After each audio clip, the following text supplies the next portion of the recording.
ನಮ್ಮ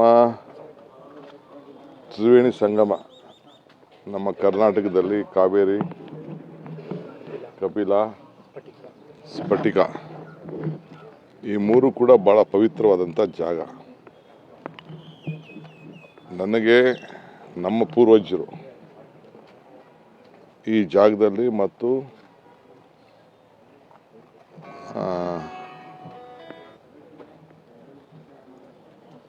ಆ ತಾಲೂಕಿಗೆ ಸಂಬಂಧಪಟ್ಟಂಥ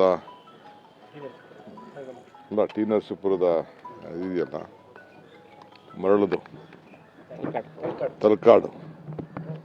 ತಲಕಾಡಿನಲ್ಲಿ ಗಂಗರದು ಒಂದು ದೊಡ್ಡ ಇತಿಹಾಸ ಇದೆ. ನಮ್ಮ ಅನೇಕರ ದಾಖಲೆಗಳಲ್ಲಿ ನಮ್ಮ ಪೂರ್ವಜರು ಕೂಡ ಅಲ್ಲಿಂದ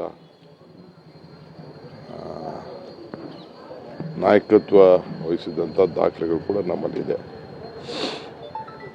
ನಾನು ಹಿಂದೆ ಅದನ್ನು ಡೆವಲಪ್ಮೆಂಟ್ ಮಾಡಿಸ್ಬೇಕು ಅಂತೇಳಿ ನಾನು ಪ್ರಯತ್ನ ಮಾಡಿದ್ದೆ, ಬಟ್ ಮಾಡೋಕ್ಕಾಗಿಲ್ಲ. ಈಗ ಅದು ನಮ್ಮ ಅನೇಕ ಮಠಾಧೀಶರು, ಚುಂಚನಗಿರಿಯವರು, ಸುತ್ತೂರಿನವರು, ಬೇರೆಯವರೆಲ್ಲ ಸೇರಿ ಅದನ್ನ ಪರಂಪರೆಯನ್ನು ಸ್ವಲ್ಪ ಬೆಳೆಸ್ಕೊಂಡು ಬಂದಿದ್ದಾರೆ. ಇದು ಯಾವುದಕ್ಕೇನು ಕಡಿಮೆ ಇಲ್ಲ.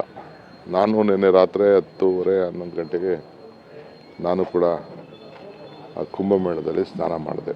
ನೀರು ಭಾಳ ಪವಿತ್ರವಾಗಿದೆ, ಇತಿಹಾಸ. ಸೊ ನಾವು ಅದನ್ನು ಉಳಿಸ್ಕೋಬೇಕು, ಬೆಳೆಸ್ಕೊಳ್ಬೇಕು.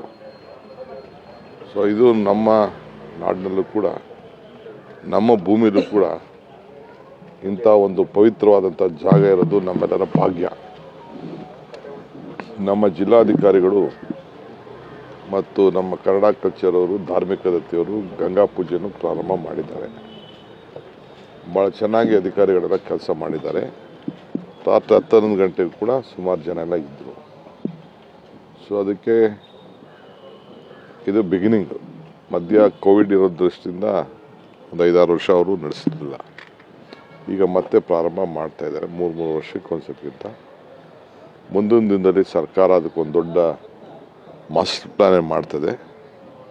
ನಾನು ಕೂಡ ಕಾವೇರಿ ಆರತಿ ಬಗ್ಗೆ ನಮ್ಮದೊಂದು ಟೀಮ್ ಕಳಿಸಿಸ್ಬಿಟ್ಟು ಎಲ್ಲ ರಿಪೋರ್ಟ್ ಎಲ್ಲ ತರಿಸ್ಕೊಂಡಿದ್ದೀನಿ. ಈ ವರ್ಷ ಬಜೆಟಲ್ಲೋ ಇಲ್ಲಾಂದರೆ ಬೋರ್ಡ್ನಲ್ಲೋ ಅದರಿಗೆ ಅಫಿಷಿಯಲಾಗೆ ಸೇರಿಸೋವಂಥ ಕೆಲಸ ಮಾಡ್ತೀನಿ. ಇದು ಭಾಳ ಅವಶ್ಯಕತೆ ಇದೆ. ಯಾಕೆಂದರೆ ಸದ್ಯದಲ್ಲಿ ಕೂಡ ಒಂದು ವಿಶ್ವ ನೀರಿನ ಸೇವ್ ವಾಟರ್ ದಿನಾಚರಣೆ ಇದೆ. ನೆಕ್ಸ್ಟ್ ಮಂತು ಮಾರ್ಚ್ 22ನೇ ತಾರೀಕು. ಅದಕ್ಕೂ ಕೂಡ ಸಿದ್ಧತೆಯನ್ನು ಈಗಾಗಲೇ ನಾವು ಮಾಡಿಕೊಳ್ಬೇಕಾಗಿದೆ. ಬಟ್ ಇವತ್ತೇನು ನಮ್ಮ 3 ಜಾಗದಲ್ಲಿ, ನಮ್ಮ ತ್ರಿವೇಣಿ ಸಂಗಮದಲ್ಲಿ ಕುಂಭಮೇಳ ನಡೀತಾ ಇದೆ. ನಮ್ಮ ಜನರು ನಾವೇನು ಎಲ್ಲರೂ ಕೂಡ ಪ್ರಯಾಗ್ಗೆ ಹೋಗೋಂಥ ಅವಶ್ಯಕತೆ ಏನಿಲ್ಲ. ಇದು ಪವಿತ್ರವಾದ, ಈಗ ಯಾವುದೇ ಶ್ಲೋಕ, ಯಾವುದೇ ಇತಿಹಾಸದಲ್ಲಿ ಪುರಾಣಗಳೆಲ್ಲ ನೀವು ನೋಡಿದ್ರೆ ಗಂಗೆ ಎಷ್ಟು ಪವಿತ್ರ ಇದೆಯೋ, ಗಂಗಾ ನದಿಗೆ, ಸರಸ್ವತಿ ನದಿಗೆ ಎಲ್ಲ ಇದೆಯೋ, ಯಮುನಾ ನದಿಗೆ ಅಷ್ಟೇ ಪವಿತ್ರತೆ ನಮ್ಮ ಕಾವೇರಿಗೂ ಇದೆ. ಸೊ ಅದರಿಂದ ಕಾವೇರಿಯ ಕೆಲವು ಭಾಗಗಳಿವು. ಸೊ ಅದಕ್ಕೆ ಎಲ್ಲ ಜನ ಇಲ್ಲಿ ನೀವು ಅಲ್ಲೋಗಿ ಹೆಚ್ಚು ಕಮ್ಮಿ ಮಾಡ್ಕೊಳ್ಳೋದು ಬೇಡ, ಭಾಳ ಕಷ್ಟ ಇದೆ.